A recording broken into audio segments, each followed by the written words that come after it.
नमस्कार दोस्तों, एक बार फिर से आप सभी दोस्तों का आपके अपने YouTube चैनल युवा एंड वीडीवी पर बहुत बहुत स्वागत है। दोस्तों, दिन भर के मुख्य समाचार हैं, बड़ी खबरें हैं, फटाफट अंदाज में आगे इसी वीडियो में जानेंगे।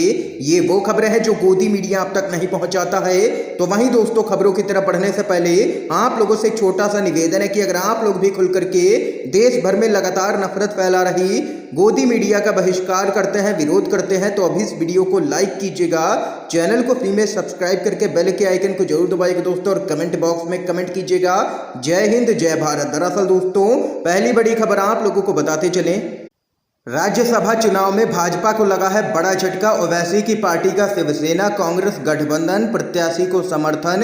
एआईएम के महाराष्ट्र में है 2 विधायक। खबर आप लोगों को दोस्तों बताते चले, आज 4 राज्यों की 16 राज्यसभा सीटों के लिए चुनाव हो रहा है। महाराष्ट्र में पेचीदा अंकगणित के बीच एआईएम ने शिवसेना नीत गठबंधन सरकार के प्रत्याशी इमरान प्रतापगढ़ी के समर्थन का ऐलान किया है। असदुद्दीन ओवैसी की पार्टी ने कहा है कि वह भाजपा को हराने के लिए कांग्रेस प्रत्याशी इमरान प्रतापगढ़ी का समर्थन करेगी। ये यहां पर असदुद्दीन ओवैसी ने दे दिया है भाजपा को तगड़ा झटका। दोस्तों, इस बीच एक और बड़ी खबर आप लोगों को बताते चलें, हिमाचल प्रदेश के मुख्यमंत्री जयराम रमेश की जनसभा में खाली रह गई हैं कई कुर्सियां, तो विधायक जवाहर ठाकुर के छूटे पसीने। खबर आप लोगों को बताते चले, हिमाचल प्रदेश के 4 विधानसभा क्षेत्रों का केंद्र कहे जाने वाले मंडी जिला के पंडोह में मुख्यमंत्री जयराम ठाकुर की जनसभा में लगी कई कुर्सियां खाली रह गईं। मुख्यमंत्री जयराम ठाकुर की यह जनसभा दंगर के सियोल में रखी गई थी। मुख्यमंत्री जयराम ठाकुर की नवगठित पंचायत हटौड़ में यह पहली जनसभा थी और इस जनसभा में लगी हजारों कुर्सियां खाली रह गईं। विधायक जवाहर ठाकुर मुख्यमंत्री की जनसभा के लिए भीड़ नहीं जुटा पाए और उनके यहां पर पूरी तरीके से पसीने छूट गए। दरअसल दोस्तों, आप लोगों को बताते चले, जल्द ही हिमाचल प्रदेश के अंदर विधानसभा का चुनाव होना है और कहा जा रहा है कि बीजेपी सरकार को लेकर के जनता में काफी नाराजगी है, जिसके चलते यहां पर मुख्यमंत्री तक की सभा में भीड़ आने को तैयार नहीं है। ये यहां पर खबर है दोस्तों। अगली अपडेट की तरफ बढ़ते हैं, राष्ट्रपति का चुनाव भाजपा के लिए बना है सिरदर्द। राष्ट्रपति चुनाव में 2% वोट का जुगाड़ आखिर कैसे करेगी भाजपा, 2 दलों से है प्रमुख उम्मीद।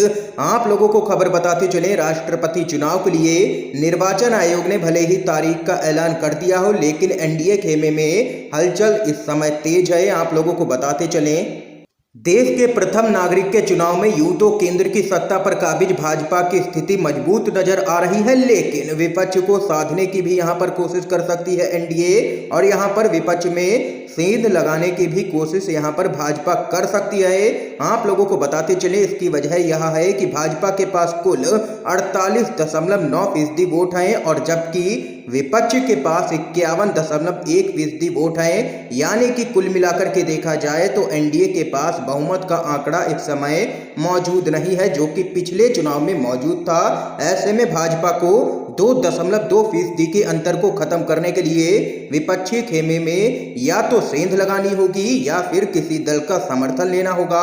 और वहीं बताते चले, माना जा रहा है कि भाजपा उड़ीसा की सत्ताधारी पार्टी बीजेडी और आंध्र प्रदेश की सरकार चला रही वाईएसआर कांग्रेस से मदद ले सकती है। लेकिन जिस तरह से उड़ीसा के मुख्यमंत्री ने यहां पर कहा था कि वह यहां पर पार्टी या किसी दल को देख करके समर्थन नहीं करेंगे राष्ट्रपति चुनाव में, वो चेहरा देख करके समर्थन करेंगे कि एनडीए ने किसको खड़ा किया है या विपक्ष ने किसको खड़ा किया है।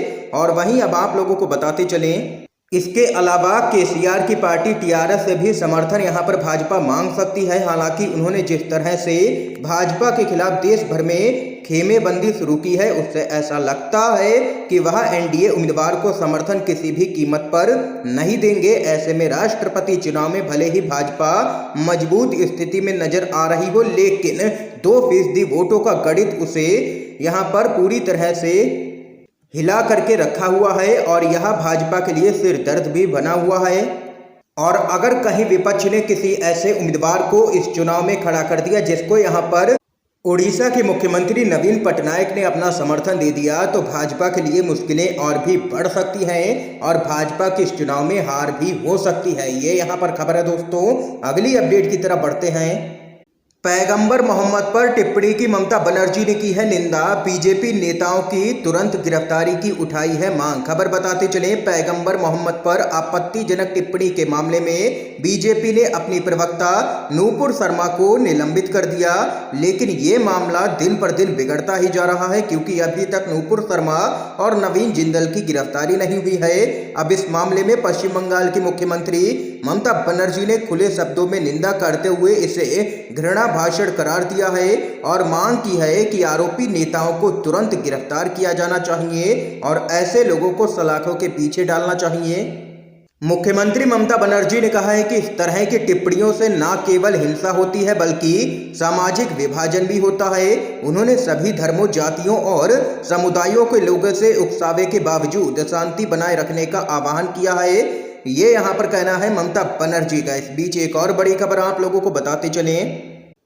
ओवैसी का अपने ऊपर हुई एफआईआर पर तीखा जवाब, कहा अपराध बताओ, मोदी और योगी पर किया है जोरदार हमला। खबर बताते चलें, पैगंबर मोहम्मद पर टिप्पणी करने की आरोपी नूपुर शर्मा को जब गिरफ्तार करने की मांग चल रही हो तो ऐसे में दिल्ली पुलिस ने एआईएमआईएम के प्रमुख असदुद्दीन ओवैसी के खिलाफ एफआईआर दर्ज की है। ओवैसी ने इस एफआईआर पर न सिर्फ दिल्ली पुलिस को कटघरे में खड़ा किया है बल्कि केंद्र से कई सवाल पूछ डाले हैं। ओवैसी ने मोदी को भी उनके नफरती भाषणों की याद दिलवाई है। ओवैसी ने अपनी बात रखते हुए कहा है कि आखिर मेरा अपराध क्या है। इसके साथ ही आप लोगों को बताते चलें, ओवैसी ने कहा है कि ऐसा लगता है कि दिल्ली पुलिस में यति नरसिंहानंद, नूपुर शर्मा और नवीन जिंदल आदि के खिलाफ मामलों को आगे बढ़ाने का साहस नहीं है। वास्तव में यति नरसिंहानंद ने मुसलमानों के खिलाफ नरसंहार और इस्लाम का अपमान करके अपनी जमानत की शर्तों को बार बार उल्लंघन किया है। दिल्ली पुलिस शायद हिंदुत्ववादी कट्टरपंथियों को ठेस पहुंचाए बिना इन लोगों के खिलाफ एफआईआर दर्ज करने का तरीका सोचने की कोशिश कर रही है, इसलिए मुझ पर एफआईआर दर्ज करवाई गई है। इसके साथ ही ओवैसी ने आगे कहा है कि जो एफआईआर दर्ज की गई है उसमें मेरा अपराध नहीं बताया गया है और हम इससे भयभीत नहीं होंगे। मोदी और योगी पूरी तरीके से अपनी तानाशाही चला रहे हैं, इसके खिलाफ लड़ाई लड़ी जाएगी। ये यहाँ पर तो टूक कहना है असदुद्दीन ओवैसी का। इस बीच एक और बड़ी खबर बताते चलें, राष्ट्रपति चुनाव को लेकर के शुरू हो चुकी है तैयारी, विपक्ष उतारेगा कॉमन कैंडिडेट। आप लोगों को खबर बताते चले, कांग्रेस के वरिष्ठ नेता मल्लिकार्जुन खड़गे ने कहा है कि पार्टी अध्यक्ष सोनिया गांधी ने उनसे राष्ट्रपति चुनाव के लिए साझा उम्मीदवार उतारने की संभावना पर सभी समान विचारधारा वाले दलों के साथ बातचीत करने के लिए कहा है। सोनिया गांधी के निर्देश के बाद राज्यसभा में विपक्ष के नेता खड़गे ने इस मुद्दे पर चर्चा करने के लिए यहां पर एनसीपी के प्रमुख शरद पवार से मुलाकात की है। बैठक के बाद पत्रकारों से बात करते हुए खड़गे ने कहा है कि मुझे कांग्रेस अध्यक्ष सोनिया गांधी ने राष्ट्रपति चुनाव के लिए साझा उम्मीदवार उतारने के वास्ते सभी ऐसे दलों से यहां पर मिलने के लिए कहा है जो भाजपा को हराने के लिए आगे आना चाहते हैं। इसके साथ ही उन्होंने कहा है कि वह तृणमूल कांग्रेस, समाजवादी पार्टी, डीएमके जैसी पार्टियों सहित अन्य सभी दलों से संपर्क करेंगे जो यहां पर बीजेपी विरोधी हैं। ये यहां पर अपडेट है दोस्तों इस समय की। आज की सभी बड़ी खबरें थी, मुख्य समाचार थे जो हमने आप लोगों तक पहुंचाए हैं UNVDB के माध्यम से। अगर आप लोगों को ये वीडियो पसंद आया हो तो इस वीडियो को लाइक कीजिएगा, ज्यादा से ज्यादा इस वीडियो को शेयर कीजिएगा ताकि आप सभी के दोस्त भी इन मुख्य समाचारों को जान सकें। वीडियो देखने के लिए आप सभी दोस्तों का बहुत बहुत धन्यवाद।